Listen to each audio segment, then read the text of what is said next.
Good day, my brothers and sisters, ladies and gentlemen, friends and family. I am your brother, William Holmes, one who likes to read but never seems to get the time to read. And I'm sure some of you may be in the same boat at times. You don't get a chance to read. So I ask you to venture with me into this book. Pay no attention to that. Into this book. It's probably backwards. Nonetheless, it's The New Jim Crow by Michelle Alexander. I ask you to venture with me into this book. During this time, this age, this generation, what has been going on for a very long time and is still going on, systemic racism, racial oppression, social injustices.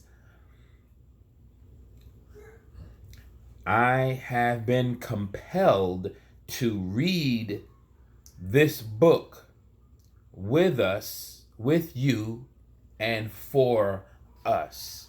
This is for everyone's learning. A lot of us are not aware of what's going on. It only has been brought out to be exposed at this time, to be even more and more and more exposed. Bear with me. This is the time that I will do this much talking outside of this book. My only intent is just to read what's in this book. Bear with me as we begin to venture into this New York Times bestseller by Michelle Alexander, The New Jim Crow, Mass Incarceration in the Age of Color Blindness. We'll start with the new foreword by Dr. Cornel West. And yes, this book was first published in January of 2010. That was during President Obama's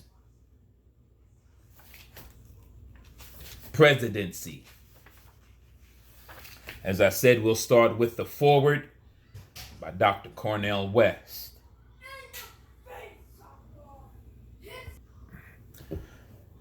I will want you to stay with me and continue to tune into the videos. I am not reading this book in its entirety in one setting, but I will be reading it in 10 to 15 minute increments, if you will. So as I said, let's start with the foreword by Dr. Cornel West. Foreword by Cornel West. Michelle Alexander's The New Jim Crow is the secular Bible for a new social movement in early 21st century America. Like C. Vann Woodward's The Strange Career of Jim Crow, a book Martin Luther King Jr. called The Historical Bible of the Civil Rights Movement, we are witnessing the unique union of a powerful and poignant text with a democratic awakening focused on the poor and vulnerable in American society.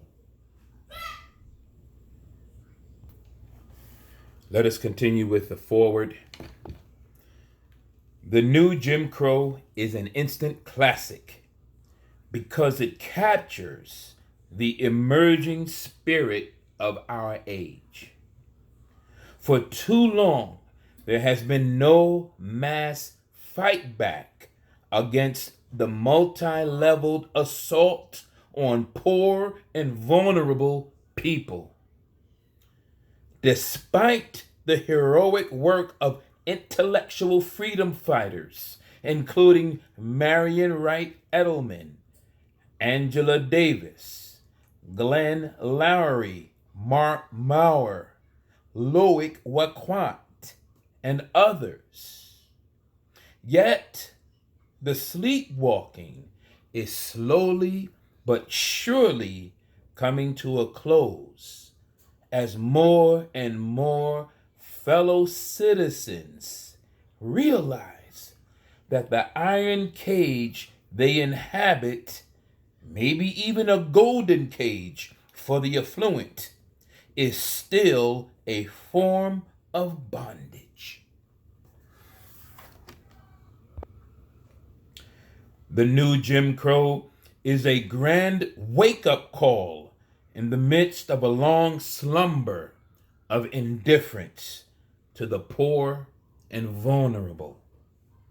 This indifference promotes a superficial ethic of success, money, fame, and pleasure that leaves too many well-adjusted to injustice. In short, this book is a genuine resurrection of the spirit of Martin Luther King Jr. amid the confusion of the age of Obama.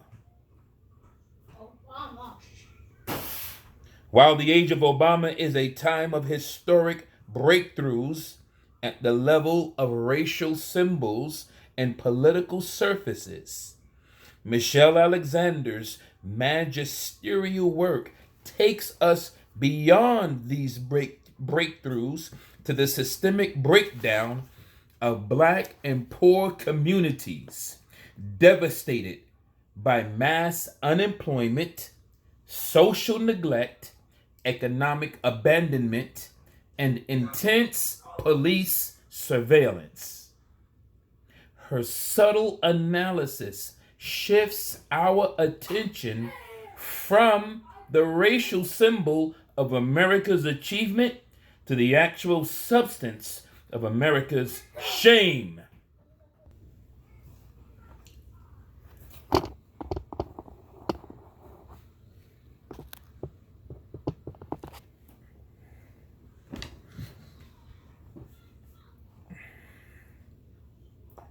The massive use of state power to incarcerate hundreds of thousands of precious, poor Black male and increasingly female young people in the name of a bogus war on drugs.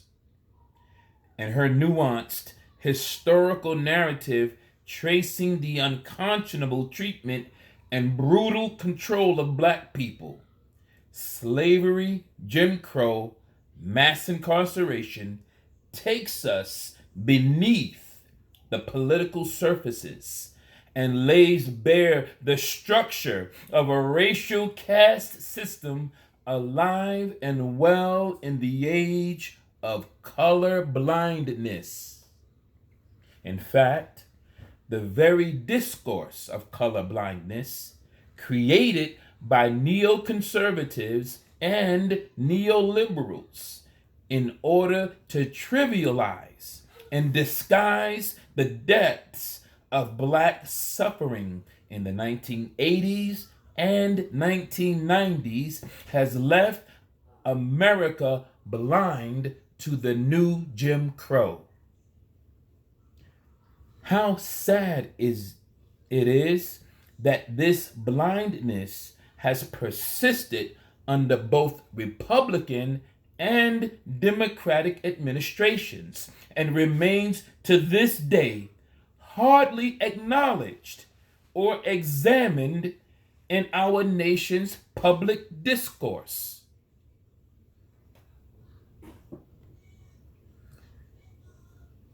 The new Jim Crow shatters this silence.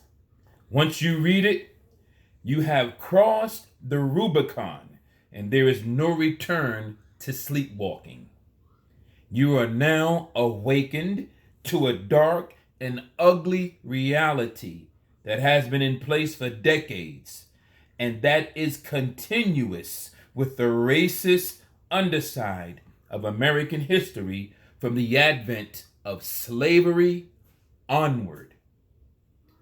There is no doubt that if young white people were incarcerated at the same rates as young black people, the issue would be a national emergency. But it is also true that if young black middle and upper class people were incarcerated at the same rates as young black poor people, black leaders would focus much more on the prison industrial complex. Again, Michelle Alexander has exposed the class bias of much of black leadership, as well as the racial bias of American leadership, for whom the poor and vulnerable of all colors are a low priority. As Alexander puts it in her fiery and bold last chapter, the fire this time, with echoes from the great James Baldwin. It is this failure to care, really care, across color lines, that lies at the core of this system of control and every racial caste system that has existed in the United States or anywhere else in the world. Martin Luther King Jr. called for us to be love-struck with each other, not colorblind toward each other. To be love-struck is to care, to have deep compassion, and to be concerned for each and every individual, including the poor and vulnerable.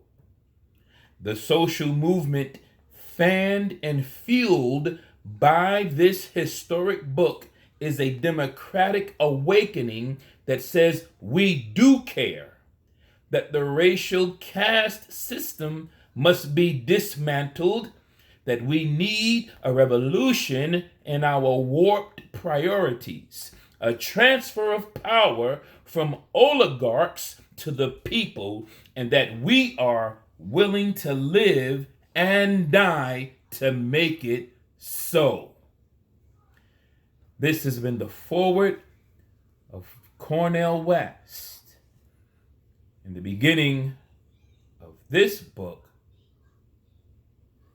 The New Jim Crow, Mass Incarceration in the Age of Color Blindness. To be continued.